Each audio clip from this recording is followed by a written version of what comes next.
ভরপেট বাঙালি থেকে আজকে বন্ধুরা আমি মূলা ঘন্ট রান্না করব। এই মূলাগুলো সিদ্ধ করে নিয়েছি, এই যে কড়াইশুঁটি নিয়েছি, একটু আলু নিয়েছি, নুন, হলুদ গুঁড়ো, লঙ্কা গুঁড়ো, মিষ্টি, আর এই যে কালো জিরা ফোড়ন দিচ্ছি। কালো জিরা ফোড়ন দিয়ে দিলাম, একটু কাঁচা লঙ্কা দিয়ে দিলাম,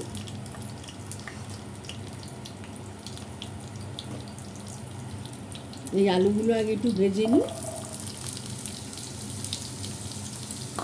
একটু নুন দিয়ে দিচ্ছি,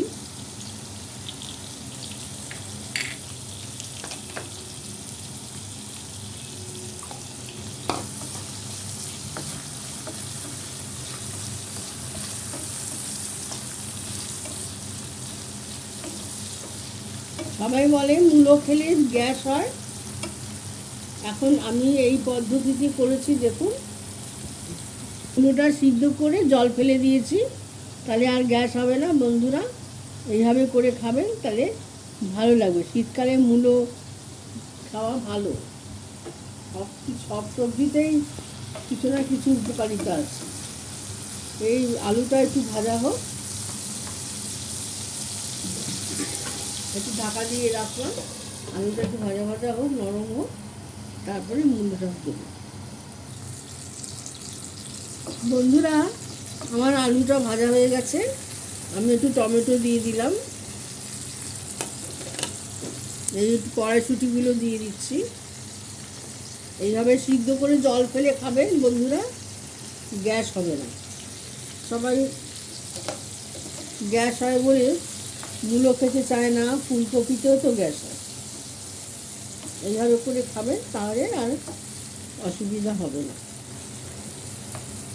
এটা খেতে খুব ভালো, আমার ননদের থেকে শিখেছি।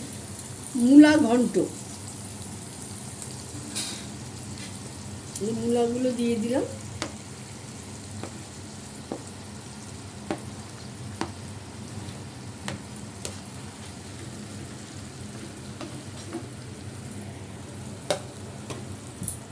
এই হলুদ গুঁড়ো, লঙ্কা গুঁড়ো দিয়ে দিচ্ছি,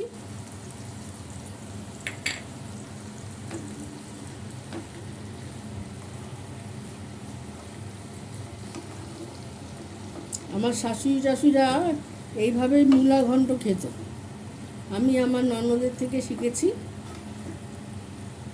মূলা খড়খড়ি খেতে তো ভালো লাগে, কিন্তু খুব তেল টানে। এরকম করে খাবেন, আর সিদ্ধ করে জলটা ফেলে দেবেন, তাহলে গ্যাস হবে না। যেমন আমরা ফুলকপি তো সিদ্ধ করে জল ফেলে দিই। দেখুন বন্ধুরা, একটু ধনে পাতা ছিটিয়ে দিচ্ছি। এইসব এখন শীতের খাবার, নিরামিষের দিনে এটা একটা খুব ভালো আইটেম।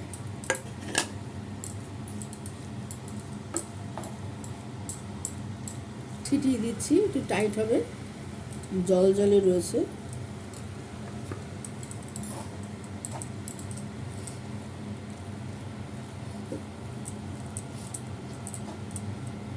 নিরামিষের দিন খাবেন করে, খুব ভালো লাগবে খেতে। এইভাবে রান্না করে খাবেন। একটুখানি সুগার ফ্রি দিয়ে দিচ্ছি।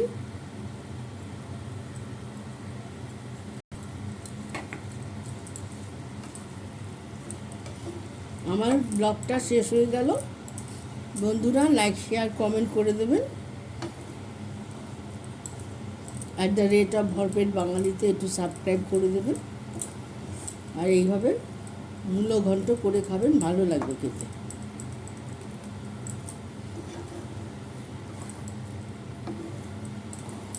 নমস্কার।